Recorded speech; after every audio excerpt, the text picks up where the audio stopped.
Welcome back, everybody, to the continuation of our recap of Pyanodons on Twitch. So, last time around, we have seen the upgrade of the coal gas over here and how we make antimony oxide.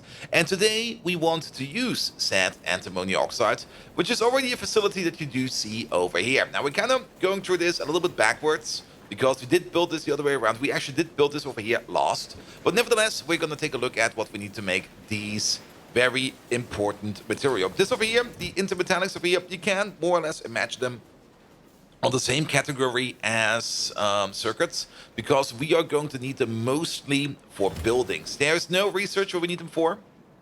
But for example, things like the ball mill over here, these require intermetallics, and I think things like there might be, the chemical plant over here requires intermetallics. There's a whole bunch of things and buildings that require intermetallics as an intermediate material. The casting machine over here, very important. This is what we need for the advanced iron smelting and stuff like that, or the advanced smelting in general, where we just smelt it over here into liquid form, and then we cast it into plate form. And for that alone, we need intermetallics. And also very important, at some point in the future, we do need intermetallics as well for the train. There we go. There they are. We also need a whole bunch of these stuff over there. That will be for something for a different time. But for today, we're going to focus on how did we get to intermetallics, because that thing is pretty important. And you can already see there's more or less two machines over here that make the components that we need for the intermetallics over here in the middle. One of them is the iron niobium antimony oxide special alloy, and the other one over there is the vitralloy, which is made out of even more random stuff. Let's maybe start over here, because the antimony oxide we've already made. That's the thing we made last time. And the iron over here, well, the iron is actually coming all the way from over here. We just extended that iron belt, which ended over here. And, well, I just went ham with a belt, and we pulled it all the way over here, all the way over here, so that we have iron over here. But we do need something called Nexus. And how does one make Nexus? Now, Nexus, the recipe to make Nexus and the way to process Nexus has not changed since the past update of Pyanodons, which means we need to make some tailings. And the first recipe you get for tailings is doing it or quenching tar, which we do make over here. This was the other reason why we made this big machine over here, which turns all of the raw coal over there into tar and syngas. And we basically douse tar in water, and we get out soot, tailings, flue gas, and saline water. Now, the flue gas we can't really use yet, which I find a bit sad, so we just vent it. Even the saline water over here, we can't really do much with it. So at the moment, the saline water over here is turned into chlorine gas and hydrogen gas, with the option to vent it should we overfill these two tanks over here.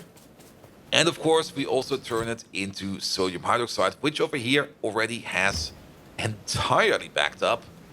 And not only that, if we completely back up, we just sink it. Again, the electrolyzers over here, if we would fully want to use all of the saline water that comes out of here, we would need to process about 200 saline water per second, which would mean 4 of these, which would mean 40 megawatts of power going around. Yeah, that might be something we have to think about in the future, but making sodium hydroxide over here is very much important. Sodium hydroxide will be an important thing to have in the future. For now, we just put it in the chest over here. We might expand upon this in the future, but for now, we just keep it like this so that we at least have a bit ready to go when we need it. Nevertheless, we make the tailings over here, and the tailings is the important part, because the tailings over here in the next step, let me just go around this machine real quick, there we go. The tailings over here in the next step will be evaporated into raw Nexus and tailing dust. The tailing dust over here, at the moment, we haven't really checked what we can do with the tailing dust, but let's do that real quick. In the past, tailing dust was what you use for blue liquor, which is part of vanadium processing, which we are not even close to yet. We will need it for the bees at some point in time. We will need it at some point in time for the cobalt chromium alloy, but that is chemical science. That is not this year. Definitely not this year. We need it for the xyphos at some point in time. And we can, this is probably the recipe we're going to be doing soon. Take the tailing dust and turn it into coal dust, iron ore, and copper ore, and just shake it up like this. And that is logistic science. That will take a while before we get to that. but that will probably be the recipe we're going to do it. The other one would be turning it into coal dust and rich dust. Rich dust over here we can turn into chromite sand and iron oxide, which is also a way for us to sink this stuff over here. But for now, we just put it over here in the chest. We don't really make a lot of it. We make like 0.4 per second if this machine over here will be running at full speed, so it will be fine. Then we take the raw Nexus over here and we put it over here into one of these, what's it called again? A washer. And we wash it with some water in some clean Nexolite and some muddy sludge. The muddy sludge over here, we could use that muddy sludge to feed it back into the moss farms over here. That was an idea we kind of thought about for like a second, but if we check up on these moss farms over here, you will kind of notice that each one of these moss farms over here requires, there we go, it requires about 1 muddy sludge per second. And we make, I think, 100 per second, if I remember it correctly. Let's check up over here. If that machine over here would be running all the time, we make... Okay, we make 33 per second.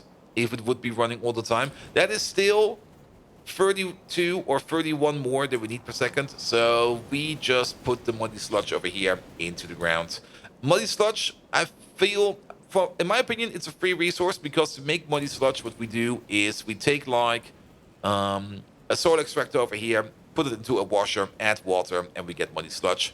It's basically made out of water, so in my opinion, I have no concern in sinking this. Absolutely no concern in sinking this. Even though I would rather use it for something else, but sinking it is fine.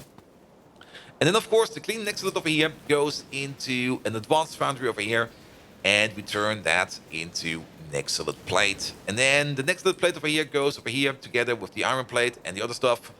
And then we make the iron Nexolite antimony special alloy. That's one part. The other part is, of course, over here. Over here, yet again, we need antimony oxide. We have that. Copper plate. We have that. The copper plate is also coming from the main base. Duralumin is also coming from the main base. You can see it over there. We made a half and half belt because I just didn't want to put in another belt. If we need more than a half and half belt, we can make more than a half and half belt. But we also need nickel plate and titanium. Now, the titanium, also not that big of an issue. We do have a titanium processing place over here, which is making titanium for us. It's not really very fast about it. Probably because the mine over here is not very fast about it. We should probably also do something about this mine because, oh god, it's getting close to those biters. That's probably something I will be doing off camera soon. But the titanium is being made over there at the main base, which means we only have the nickel plate left. And this is yet a third reason why we made this machine over here. Because to mine nickel, you will need to have syngas. And syngas is not a thing we can get from over here, because this syngas machine over here is only running if we back up on coal gas. And currently this whole thing over here kind of stopped working. Probably because something over here backed up. Yeah, the aromatics backed up. So that's a thing that's going to be this fix over here we talked about. Good, but let's go over to the nickel processing, because the nickel processing is all the way over here at the end of this line. We can already see, well, we can see I hit a rock over here. The syngas line going over, a belt of coke going over. Out comes a belt of ash. One moment. There we go. Out goes a belt of ash, the nickel plate, and a belt of stone. Well, parts of a belt of stone. Let me just get over there real quick. And it is all the way over there. There we go. Now, it's a bit dark over here as well. Well, we got some lamps at least. Good.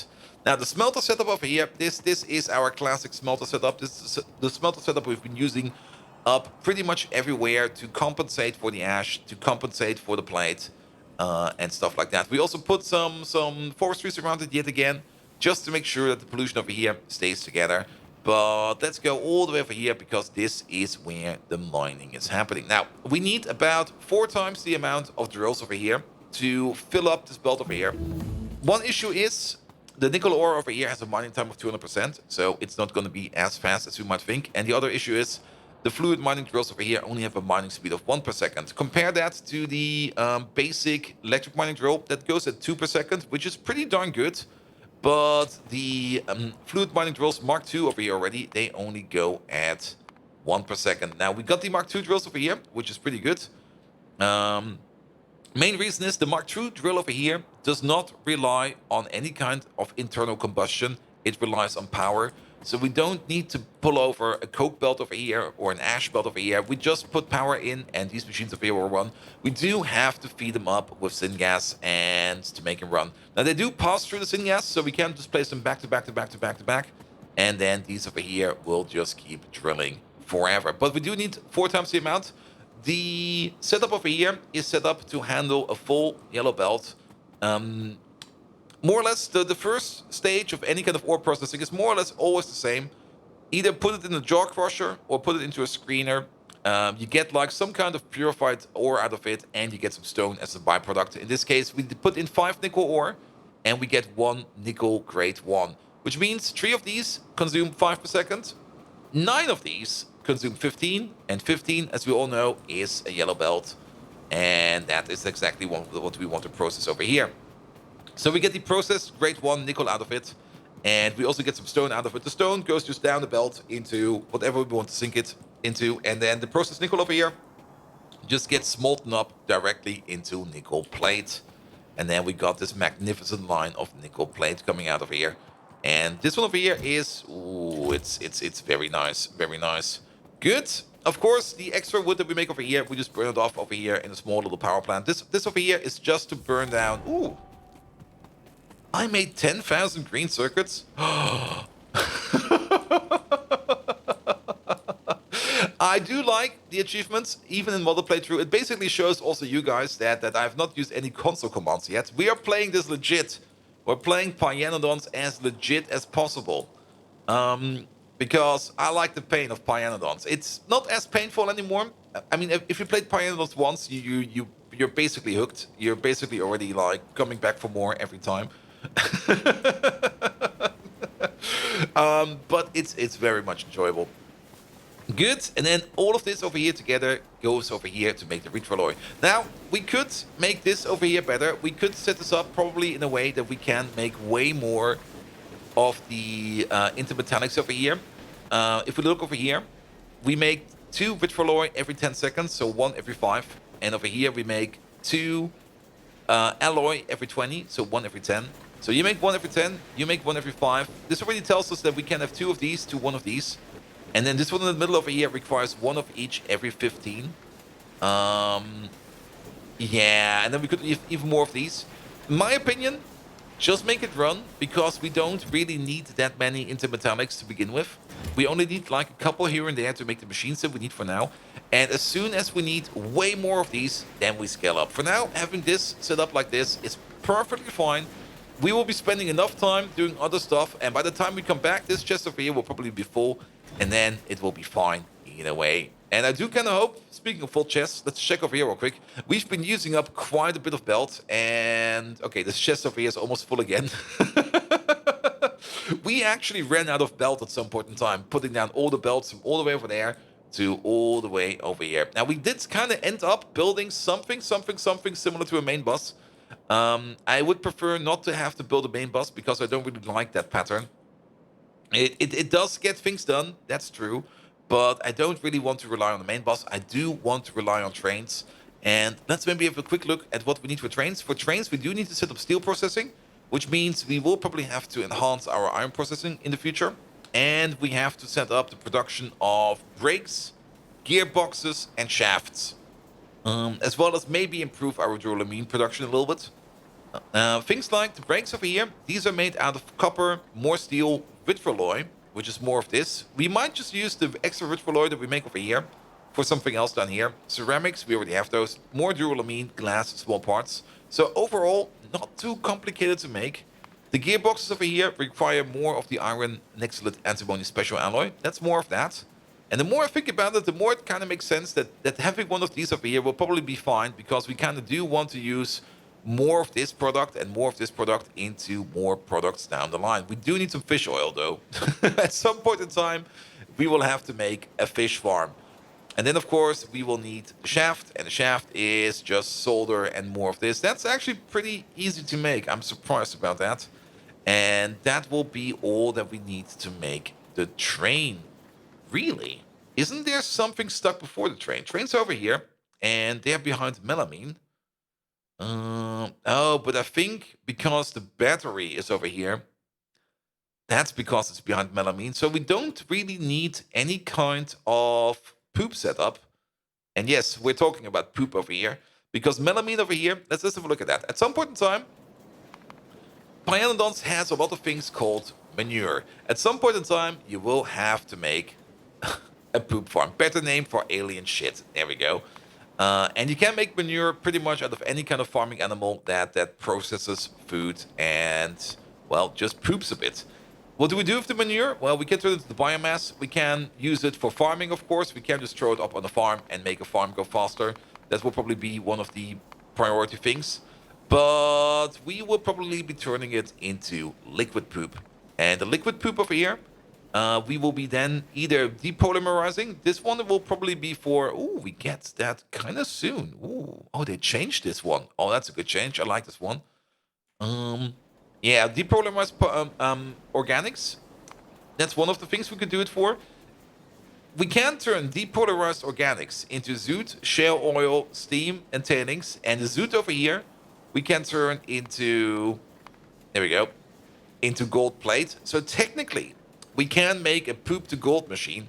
We're definitely this time around gonna make a poop to gold machine because yes, I want to make a poop to gold machine. But that is completely bypassing the thing we actually want to take a look at. We will take the liquid manure and turn that into urea. And the urea is the thing that we're gonna be turning into. Where is it? Where's it? Come on, show me.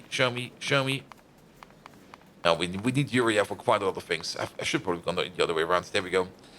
The urea we will be turning into ammonia and cyanic acid, and then the ammonia and the cyanic acid. Let's maybe have a look at the cyanic acid because I think it has less recipes. Yeah. The ammonia and the cyanic acid we will be turning into melamine. There we go. That's the full cycle. And the melamine is what we need for the batteries, and the batteries is what we need for the what's it called again? The control panel over here and the flying robot frames. We do need that for bots later on, which is going to be very important. The utility box, we don't really need that. We do need that for logistic science. Oh. So we do need to set up a significant poop setup to make that at some point in time. Good. But that does mean that we don't need any kind of poop farm to make the first trains. And we should start to think about rushing down trains because we do kind of want to set this up in a way that we can make this a little bit better. Because trains is probably the best part about Factorio, in my opinion. And we are probably going to be running 1-1 trains or maybe 1-1-1 trains. I'm not quite sure what we're going to be running yet. 1-1-1 trains will allow us to make things a bit easier, but it will make refueling trains a little bit more complicated. But I'm still thinking about that. There will be at some point in time an episode where we will be thinking more about trains. That will not be this episode. That will be an episode in the future. But that gives you the look at what we all need this stuff for. And also the intermetallics, of course, we do need that for things like the ball mill over here. And the ball mill, for example, is one of the things you do need over here for the advanced aluminum processing. And that is pretty much exactly where we're going to be picking up in the next stream. We're probably going to be setting up better aluminum processing, better copper processing. We're probably also going to do the better tin processing while we're at it, titanium processing, like get all of the base materials over here set up in some kind of basic system so that we at least get more ore or more plate out of our ore. And that is very important because ores are limited and I don't really want to be spending too much time outposting over here. And we definitely need to do some tree farming over there because this is getting out of hand. And that will be it. Good. So if you do like what you see, please do leave a like, a follow, a comment, a subscription. Every one of those actions does help me out in growing this YouTube channel to something bloody amazing. You can also find me on twitch.tv/BoldViking, where we do even more of Pyanodons. And we'll mostly play Pyanodons over there. We just finished up XCOM 2. So that came to an end. We completely obliterated the game at the end, which was a lot of fun. We will be looking at some Dwarf Fortress soon. Dwarf Fortress is coming out on December 6th. Which I'm very much excited for. The Steam release, which means it has a new graphics overlay, which means it's not as clunky as the original Dwarf Fortress. The original Dwarf Fortress, lovely game. I love it to bits, but it's so hard to play that I never play it, and I do hope the Steam version over here is going to be better. And then, of course, a whole bunch of RimWorld. And without further ado, I wish you all an amazing evening, and until next time, see you around!